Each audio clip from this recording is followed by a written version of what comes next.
अस्सलाम वालेकुम नाजरीन, आप देख रहे हैं नया पाकिस्तान और मैं हूं शहजाद इकबाल। वफाकी हुकूमत ने कोरोना की संगीन सूरत हाल के बावजूद मुल्क में मुकम्मल लॉकडाउन लगाने से इनकार कर दिया है, मगर अपोजिशन हुकूमत से मुल्क में मुकम्मल लॉकडाउन लगाने का मुतालबा कर रही है।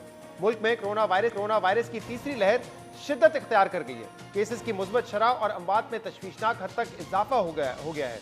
पिछले 24 घंटों में मुल्क में 157 अमवात हुई हैं, जो वबा के आगाज से लेकर अब तक एक रोज में होने वाली सबसे ज्यादा अमवात हैं।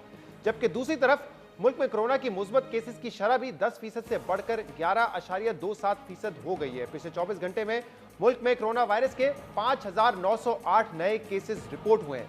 इस संगीन सूरत हाल में दारुल हुकूमत इस्लामाबाद और पंजाब के अक्सर शहरों के अस्पतालों में वेंटिलेटर्स और ऑक्सीजन बेड्स तकरीबन फुल कैपेसिटी तक पहुंच चुके हैं। इस्लामाबाद के सबसे बड़े अस्पताल पिम्स में कोरोना मरीजों के लिए बेड्स भर गए हैं, जबकि पोली क्लिनिक अस्पताल में बेड्स की कमी की वजह से इमरजेंसी सर्जरीज के अलावा तमाम तयशुदा सर्जरीज को गैर मुय्यना मुद्दत तक के लिए मुलतवी कर दिया गया है।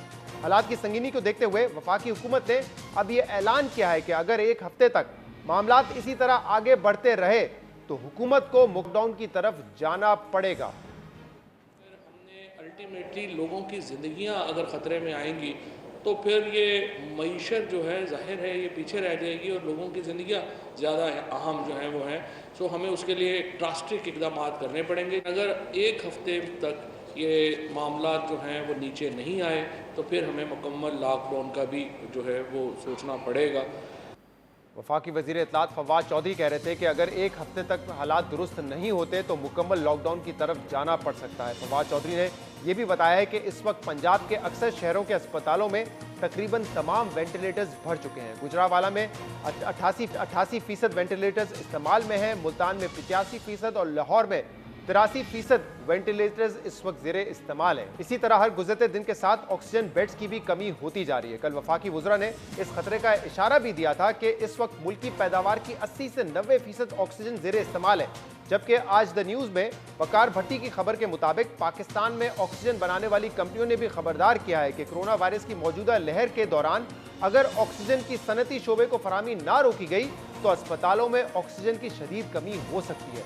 खबर के मुताबिक हुकाम ने इस खतरे का भी इजहार किया है कि अस्पतालों को मुसलसल ऑक्सीजन की फराहमी ना हुई तो पाकिस्तान में भी भारत जैसी सूरत हाल पैदा हो सकती है। कोरोना के बढ़ते फैलाव के बाद वफाकी हुकूमत ने कल SOPs पर अमल दरामद करवाने के लिए फौज की मदद तलब की थी, जिसके बाद इस्लामाबाद में कोरोना वायरस और SOPs पर अमल दरामद करवाने के लिए फौज सड़कों पर आ गई है। और आज NCOC ने सूबों को भी यह इख्तियार दिया है कि अगर वो चाहें तो सूबों में भी फौज की मदद हासिल कर सकते हैं। इस वक्त इस बात का खदशा जाहिर किया जा रहा है, इस बात का खौफ है कि अगर सूरत हाल पर काबू नहीं पाया गया तो कहीं पाकिस्तान में भी भारत जैसी खतरनाक सूरत हाल पैदा ना हो जाए, जहां एक इंसानी अलमिया जन्म ले चुका है। भारत की संगीन सूरत हाल पर वजीर आजम इमरान खान ने आज भारतीय अवाम से इजहार यकजहती करते हुए कहा है कि हम अपने हमसायों समेत दुनिया भर में वबा की जद में आने वालों की जल्द शिफा के लिए दुआ गो हैं। इंसानियत पर हमला आवर इस आफत का हमें मिलकर मुकाबला करना चाहिए। भारत में इस वक्त कोरोना वायरस की दूसरी लहर ने तबाही मचा दी है, जिसकी वजह से यहाँ भी हुकूमत पर दबाव बढ़ता जा रहा है कि हुकूमत जल्द से जल्द मुकम्मल लॉकडाउन का ऐलान करे, इससे पहले के हालात काबू से बाहर आ जाएं।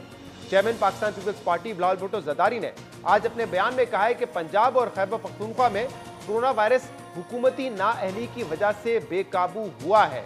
अगर बर वक्त लॉकडाउन कर लिया जाता तो कोरोना वायरस के फैलाव से बासानी बचा जा सकता था। इमरान खान को समझना होगा कि कोरोना वायरस को काबू किए बगैर मुल्क में माशी सरगर्मियों को तेज करना नामुमकिन है। दुनिया कोरोना वैक्सीन लगाकर वबा से बाहर निकल रही है, मगर बदकिस्मती से मुल्क में वैक्सीन ना होने के बराबर है। ये बिलावल भुट्टो जरदारी का कहना था। तो बिलावल भुट्टो जरदारी हुकूमत पर तनकीद कर रहे हैं और एक मरतबा फिर ये देखा जा रहा है कि लॉकडाउन के मामले पर सिंध और वफाकी हुकूमत के दरमियान इख्तलाफ है। इसके अलावा ताजिर बरादरी ने भी कहा है कि 6 बजे के बाद दुकानें बंद करने का जो फैसला है उसको हम मुस्तरद करते हैं, दुकानें खुली रखी जाएंगी। मरियम नवाज ने आज हल्का NA-249 की कैंपेन के लिए कराची जाना था, लेकिन उन्होंने अपना दौरा कैंसिल कर दिया और ये कहा कि कोरोना वायरस क्योंकि बहुत तेजी से फैल रहा है तो आवाम की जो सेहत है वो ज़्यादा इंपॉर्टेंट है, इसलिए उन्होंने अपना इलेक्शन कैंपेन का ये दौरा कैंसिल किया है। लेकिन पाकिस्तान पीपल्स पार्टी के हवाले से आज मरियम नवाज ने अहम बात की और ऐसा लगा है कि शायद मरीम नवाज साहिबा ने जो एक टेम्परेचर पीपल्स पार्टी और नून लीग के दरमियान बढ़ गया था, उस टेम्परेचर को कम करने की कोशिश की है। मरीम नवाज ने यह कहा है कि पीपल्स पार्टी कभी भी मेरा हदफ नहीं था। हमने जो तनकीद की जब पीपल्स पार्टी ने बाप से वोट लिए, वो एक असूली तनकीद थी, जाती तनकीद नहीं थी। और इस बात पर मैं पहले ही फैसला कर चुकी हूं कि सियासत करेंगे, एक दूसरे के खिलाफ इलेक्शन लड़ेंगे, लेकिन जाती नौयत की तनकीद एक दूसरे के खिलाफ नहीं की जाएगी। पीपल्स पार्टी मेरा हदफ नहीं है। मेरा एक बिलावल भुट्टो साहब के साथ अच्छा ताल्लुक़ है। पीपल्स पार्टी के दूसरे मेंबरान के साथ मेरा एक अच्छा ताल्लुक़ है। जो मुझे उस दिन कहना पड़ा सेनेट के लिए बाप से जो वोट लिए थे, वो मैंने कहा, वो एक असूल की बात है। वो किसी की ज़ात पर हमला नहीं था, वो किसी पार्टी पर हमला नहीं था, वो एक असूल की बात थी जो मुझे करनी पड़ी। मैंने एक वादा किया था पाकिस्तान की आवाम से, और शायद कराची के जलसे में मैंने ये वादा किया था कि हम लोग पॉलिटिकल मैदान में लड़ेंगे, इलेक्शन लड़ेंगे एक दूसरे के ख़िलाफ़, लेकिन हम एक हद को क्रॉस नहीं करेंगे, ज़ातियात पर हमले नहीं करेंगे। पाकिस्तान तहरीक इंसाफ के रहनुमा जहांगीर खान तरीन की हिमायत में मुसलसल इजाफा हो रहा है। तहरीक इंसाफ के मुंतखब नुमाइंदों का जहांगीर खान तरीन से मुलाकातों का सिलसिला जारी है और यूँ महसूस होता है कि वज़ीर आज़म इमरान खान से मुतवक्को मुलाकात से पहले जहांगीर तरीन कैंप खुद को मजबूत कर रहा है। कल जंग से तहरीक इंसाफ के MNA साहिबजादा महबूब सुल्तान, साहिबजादा अमीर सुल्तान और रावलपिंडी के MPA उमर तनवीर भट्ट ने जहांगीर खान तरीन से मुलाकात की।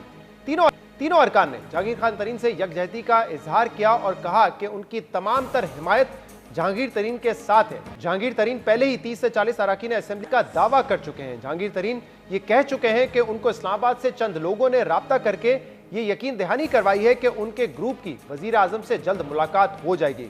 इस यकीन दहानी के बाद जहांगीर तरीन ने अपने घर पर अपने हामी अरकान के लिए इफ्तार पार्टी भी मुलतवी कर दी है। जहांगीर तरीन का कहना है कि इस्लामाबाद से ठंडी हवा चली है और जहांगीर तरीन मुतमईन है कि वजीर आजम इनके ग्रुप से जल्द मुलाकात करेंगे। मेरे घर में एक इफ्तारी थी, उसके इफ्तारी से एक दिन पहले मुझे इस्लामाबाद से कुछ लोगों ने कांटेक्ट किया और मुझसे उन्होंने एश्योरेंस दी, यानी यकीन दहानी कराई कि आपकी मुलाकात, आपके ग्रुप की मुलाकात प्राइम मिनिस्टर साहब के साथ इसी हफ्ते में या कुछ चंद दिनों में हो जाएगी।